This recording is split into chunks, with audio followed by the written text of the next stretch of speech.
Good morning, ladies and gentlemen. Welcome to Professor Ming's Strategic Insights. I'm sure you must have noticed the PLA, the People's Liberation Army, conducted a military exercise against Taiwan. They sent out dozens of warships, and including coastal guard ships, and they navigate around Taiwan, form a full circle, according to their news release. But it does constitute a military threat to Taiwan's security. As for the purpose of this military drill, according to their spokesperson, are twofold. The first one, to deter or to intimidate the so-called Taiwan Independence Force inside Taiwan, and secondly, to issue a warning against foreign interference of Taiwan affairs. So let's set aside the second question, namely sending a warning toward outside interference. Let's set aside the second question for today and concentrate on the first one, namely the so-called to deter or to intimidate the Taiwan Independence Force inside Taiwan. Let me ask you, how do they look at the so-called Taiwan independence? What's their official position? Upon hearing this question, you may laugh. You say, you just said it. They want to intimidate or they want to deter Taiwan independence. So what kind of question is this?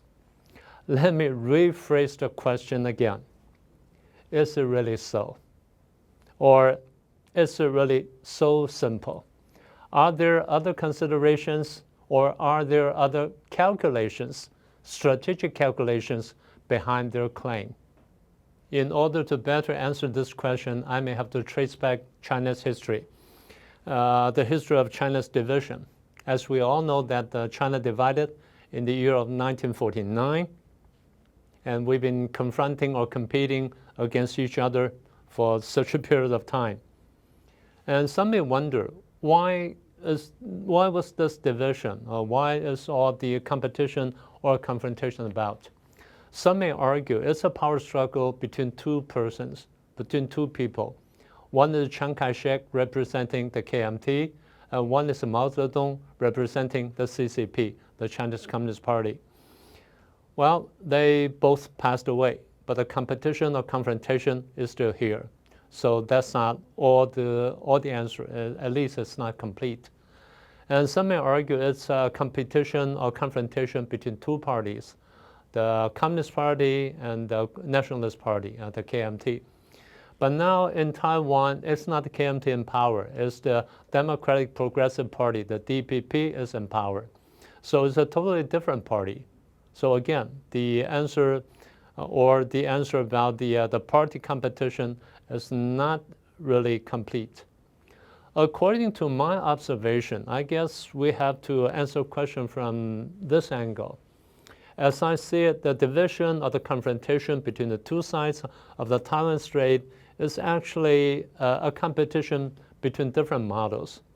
Models for China's industrialization and for China's modernization. We try to determine which is the better or the best model for this question. Well, we have to go back to the Opium War. The Opium War started in 1840, which lasted for several years. But after that, China had gone through decades and actually a century of challenges from outside, challenges from foreign powers, or as Chinese call it, foreign imperialists around the world. So China was actually caught in a matter of life and death, because China was still an agrarian economy or an agrarian country, while the Western countries, namely the European countries, at least most of the European countries, were industrialized and they were imperialist at that time. This part of Chinese history is kind of complicated and tedious. Let me make the story short. Both Imperial China and Republic China had experimented very different models over the years. But eventually, the issue boils down to the competition between the three principles of the people created by Dr. Sun Yat-sen and between communism. So it's a confrontation or competition between the two models, the three principles of people model and the communist model. Talking about this confrontation or competition between the three principles of the people and communism, I'm sure that most of you must at least have a rough idea of how the communism is like, or what the communism is like. At least you know that for the past 70-some years, how the Chinese Communist Party ruled mainland China. I'm sure you must know something about it. But I'm pretty sure that not very many of you are familiar with Dr. Sun Yat-sen's idea, his three principles of the people.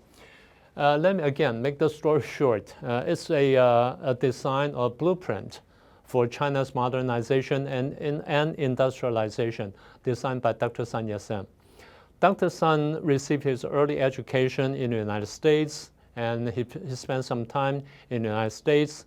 He also traveled European countries to study their politics, their economy, and their society, especially after the impact of industrialization in modern times. And also he spent some time to study the modern theories at the time, the books that he could find at the time. He studied at the British Museum for some time. And then he formulated his idea of how to modernize China. He called it the three principles of the people, roughly translated as nationalism for China, and people's political rights, and people's livelihood. So that's what we call the three principles of the people. Let me put it this way. Dr. Sun's goal was to build China into another United States of America. And that's his ideal for China. Dr. Sun overthrew the Qing dynasty in the year 1911, and then he established the Republic of China in the year of 1912. 9 years later, in the year of 1921, the Chinese Communist Party was established. Originally, it was established as a Chinese branch of the Communist Party of the Soviet Union, but then it was renamed as the Chinese Communist Party. So the two models, the models by Dr. Sun Yat-sen and the model of communism, began their competition on the land of China for decades, and it was interrupted by Japanese invasion. It was after the resistance war against Japanese invasion ended in 1945, the competition of the two models, or embodied by the two parties, the KMT, the Nationalist Party, and the Communist Party, resumed in 1946. In the year of 1946, the Chinese Communist Party started the Civil War. 3 years later, the Nationalist Party was defeated and retreated to Taiwan since. And that began the division of China. So now that we see that the two models or the two roads or two paths began their competition across Taiwan Strait. On Taiwan is the three principles of the people, and on the mainland is communism. So on the surface, we see there's a confrontation between the two sides of the Taiwan Strait, mainland and Taiwan. But in essence, it's a confrontation or competition between two models for modernization of China. As you all know, that ever since the division of China in 1949, Communist China always wanted to incorporate Taiwan. In fact, in 1949, they launched an all-out war against Taiwan, but they were defeated in October. Then their ambition was prevented by two major reasons. The first thing is, of course, the outbreak of the Korean War. They participated in the Korean War and fought the war against the United States. And that brought about the second hindrance for them. The military alliance between Taiwan and the United States, that's what we call the Mutual Defense Pact, lasted for 25 years. It was ended in 1979. So the alliance, the military alliance or military pact between Taiwan and the United States made Mao Zedong, the leader of the Communist Party at the time, realize that if he wants to take over Taiwan, or if he wants to take Taiwan, he has to fight the United States, or using their jargon, they have to struggle against the United States. But they know at the time, if they want to struggle against the United States, they have no chip, they have no bargaining chips, or they have no leverage. So they have to create some kind of leverage or some kind of bargaining chip out of nothing. That is the opposition of Taiwan independence, or using the so-called opposition of Taiwan independence as a major slogan, as a major strategy to achieve their purpose. And over time, this opposition of Taiwan independence has evolved and developed into their national grand strategy. This grand strategy has three aspects, or three major targets: Taiwan, Chinese society, and the international community. Toward Taiwan, they use this opposition against Taiwan independence to struggle against Taiwan's accomplishments. Well, as we all know, Taiwan has been quite successful in its effort to industrialize and to modernize its society. So it has a booming economy, it has a vibrant, pluralistic society, and it has democratic politics. So Taiwan has been quite successful. But in the eyes of the Chinese Communist Party, they have to downplay Taiwan's accomplishments and to smear it. So they blame it as, oh, it's all Taiwan independence, it's nothing. And the second aspect is to mobilize themselves. If you smear Taiwan's accomplishment and smear it as it's nothing, just Taiwan independence, you can easily mobilize people, the Chinese people, or brainwash people with what we call a false nationalism, a false nationalistic mobilization. So you can see that. As for the international circle, they can use it as a leverage or as a bargaining chip. Let me explain that later on. So the other side of this opposition to Taiwan independence is the so-called One China principle. They've been saying that the People's Republic of China, not the Republic of China, the People's Republic of China, mainland China, is the sole legal government of China. They use that phrase, they use that sentence all over. Be them may communicate with other countries or a document in international situation or in their propaganda. They say that all the time. And Taiwan is always blamed as one province of China or a renegade province of China. So they want to retake Taiwan, or they want to unify with Taiwan, or they want to bring Taiwan back to the so-called homeland. In international politics, they use opposition of Taiwan independence as a weapon, as a propaganda weapon. They make a scene out of it. They raise a big uproar over the issue. Whenever Taiwan says something, they say, oh, it's Taiwan independence. Whenever other countries want to establish some kind of relations with Taiwan, be them made doing business, buying or selling chips, buying or selling weapons or whatever, or even just a navigation across Taiwan Strait, they said, oh, you're helping Taiwan independence. You're giving the false impression to the Taiwan independence force inside Taiwan. They say that all the time. So like I said, they try to make a fuss or make a scene out of it. If you do it over and over for years or for decades, people get the impression you hate Taiwan independence. You worry about it very much.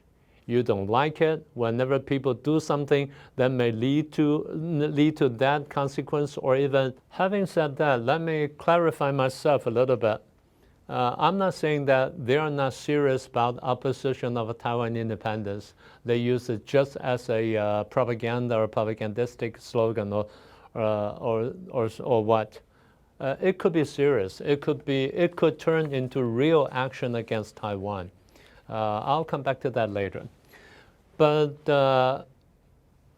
at this point, let me ask you this. So what's the real issue in the relations across Taiwan Strait? Or what's the real issue between Taiwan and mainland? Is it unification and Taiwan independence? Or what? Or let me put it this way. If Taiwan doesn't want independence, does the question vanish? Will it disappear? Or should Taiwan be unified by mainland China, by communist China, and there's no issue of Taiwan independence, and things will turn better, or things would be much better around the world, or at least in the Asia-Pacific region. Or if, just a big if communist China unified Taiwan, will they be better? Will they be more benevolent?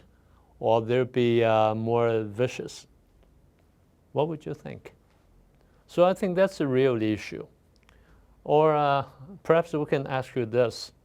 If, instead of Taiwan independence, if there's no communism, no communist party, no Chinese Communist Party, would things be better? Will things be better across Taiwan Strait, in the Asia region, or even around the world? So by now, let me ask you again, what's the real issue in the question of across Taiwan Strait relations? Is it Taiwan independence, or is it communism? So the previous discussion is just a reminder.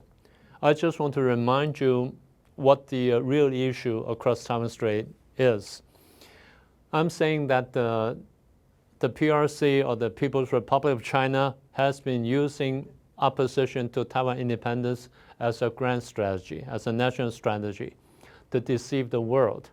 Not only to deceive Taiwan, to bully Taiwan, but also use it as a strategy to deceive the entire world. They want to divert people's attention away from communism, and they want to formulate Taiwan independence as the real issue. But actually, as we know, that's not true. So having said that, let me remind you again, opposition of Taiwan independence, it is a slogan, it is a grand strategy adopted by mainland China. But over time, it could become a real matter. Namely, they could use it as a pretense or as an excuse to launch an all-out invasion against Taiwan. That's something we must bear in mind, and that's something we must be prepared for. And that's the question I want to share with you today. I hope you like today's program.